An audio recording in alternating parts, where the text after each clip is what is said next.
Do lightsabers actually exist?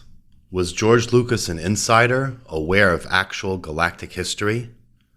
The principal goal regarding the secret history of Lucifera in particular and the reptilian race in general is to correct some gross distortions perpetuated by a corrupted interstellar history contained within a rare emerald green holographically encoded crystal known as a gurkhu, which means flashing truth sword, whose properties allowed for the frequency programming that contained a holographic history of the ancient reptilian and Amazonian female race known as the Amasutum, of which Queen Tiamata and her daughter Lucifera were the leading matriarchs.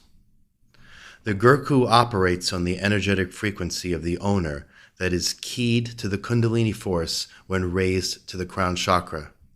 The amount and type of energy being exerted mentally upon the gurkhu acts as a frequency catalyst that allows interdimensional travel to the first through the fourth dimensions related to Earth as well. Some also had a weaponized capacity when the lower survival chakras were activated and adrenaline kicked in, turning it into a laser-bladed weapon exactly like those laser swords featured on the Star Wars series. Gold was not the only valuable asset the gods were interested in obtaining. Rather, it was the May stones that were in actuality rare crystals that fueled the light frequency systems, enabling an alien to abduct and transport a victim through walls and solid objects in the material world. They were also invaluable for weaponry and transport systems, just as valuable as the mineral quartz technology that serves to make computer systems operate. Another popular fictionalized source of information that has been re-edited and adapted for Hollywood entertainment is the two-season televised version of V as revised with improved special effects technology that was released in 2009 following the earlier televised version. The second season ended with a sudden curtain drop when an earthly hybrid alien daughter who defected from her parents to the V Queen, appropriately named Anna, which is another name for Lucifera as Uruana, meaning the crown of heaven, who proves to be even more powerful than the pure-blooded aliens who invade Earth posing as reptilian shapeshifters on a peace mission. Whereas in fact, Lucifera is more powerful than any hybrid or purebred reptilian Alpha Draconian queen. She does not possess any conflicting human emotions as expressed in her characterization on the show. The reptilian warships were of gigantic proportion, resembling darkly gleaming planetary globes replete with a deadly array of advanced warfare technologies. The Queen's flagship was named the Nagamessa. It was the size of a small planet and self-sufficient enough to survive for extreme lengths of time in outer space. It was quite literally a dreadnought of death, containing within its planetary-sized hull a full-scale interstellar factory that housed a military armory, along with a vast experimental genetic laboratory of hybridizing technologies. It was also the largest slave ship of its kind. The more technical name for the Nagamessa was the Aten. It hosted at its centermost part a huge concave light cannon, capable of instantaneously incinerating whatever came into its crosshairs, be it starships, enemy planets, or any of their continents as selected from an infernal firestorm that left behind a barren landscape of molten ash.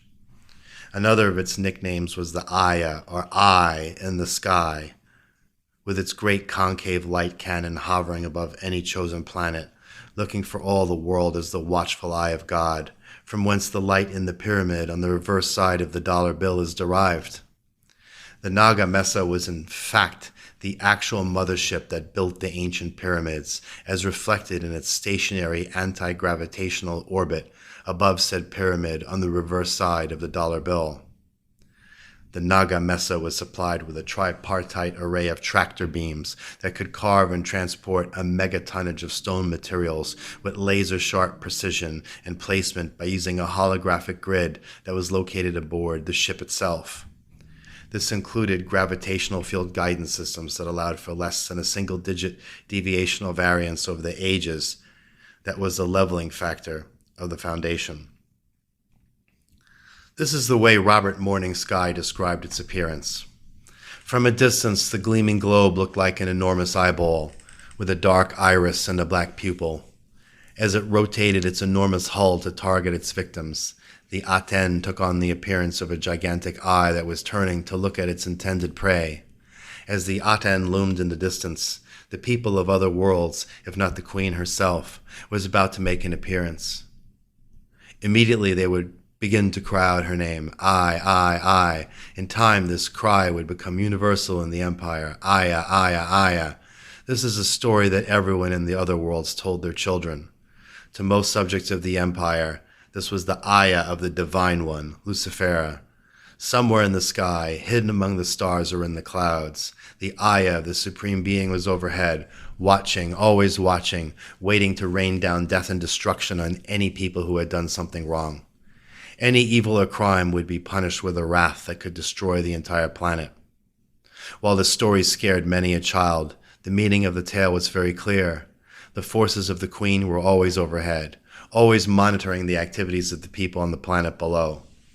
Though one could not always see the ship, it was there, somewhere. The advent of the Aryan CiaKhar Queen Lucifera would be telecast from a massive holographic screen projected from the bottom portion of the gigantic nagamessa surface, much like that is shown in the revised for television series V that starred Ana, aka Uru Ana, meaning the crown of heaven, or the Divine One, as the alien queen in charge of the reptilian mothership. Fiction was mimicking fact, but in a far lesser scale and fearsome one than the actual planetary slave ship, warship, and research laboratory. The nagamessa was harbored within its massive hull, a full array of sophisticated excavating and mining equipment capable of coring out the interior of any planet in record time. The transporter and tractor beams would do the rest, as valuable resources were siphoned from any excavated site or planet onto the mothership. As Len Kasten makes note of in his book, Alien World Order, the striking similarity of the Star Wars planetoid Death Star, featured in the Star Wars movie, and the Aryan mothership known as the Nagamessa, seem more than simply coincidental. Most coincidental is the concept of the Death Star. The representation of this warship in the film is identical in all details to the royal flagship described in Morning Sky's book, which is also called the Death Star. It is highly unlikely that this is coincidence, since to my knowledge no sci film before Star Wars has ever conceived of a planet-sized spherical warship. And the name Death Star seems too unusual to have been invented by both the author and the director. A word or two should be added here. The Aryan Empire did not name the warship the Death Star. The name Nagamessa simply means the winged serpent, which also happened to be the symbol for the Aryan Empire itself, that of a winged serpent. In English, this was part of the etymological basis for the angels being messengers or messiahs from heaven. The silver winged serpentine emblem was emblazoned on all the pilots and crew member uniforms upon the Nagamessa itself. While it is understandable that enemy ships or planetary worlds would consider it to be a Death Star, that was not the technical name of the mothership. It was, however, indeed a true winged messenger or messiah of death. As the Aryan Empire expanded, spherical craft the size of a small planet became mandatory due to the weaponry payloads, prison and genetic research facilities, and sold storage systems, warehousing facilities for the rare crystals and precious cargo the warship had accumulated, along with a host of scout ships and an assortment of sophisticated spacecraft fighters. This is aside from the large number of crew members, armed forces, technicians, medical personnel, support staff, and the assorted food staples, along with all the supplies required to serve their needs on a trip across the galaxy that typically took months, if not many years, to traverse. Upon one of the Nagamessa's distant voyages throughout space, a rogue colony on Mars and the planet Maldek were targeted for ruin. This action was planned to make way for the colonization of Terra, or Earth as we would call it today. As the mothership approached the planet Earth, it was redirected by hyperspatial displacement waves into a different orbital path, affixing it in closer proximity to the Sun. The environmental placement was calculated to dry out the watery surface of the Earth in preparation to be colonized eons later.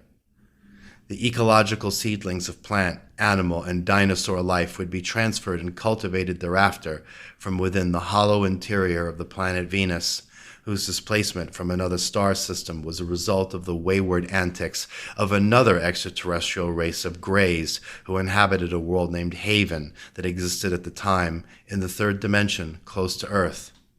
Believing they could technologically force the planet from the third dimension into the fourth, they instead got trapped in a fractional dimension between the two, where they remain today.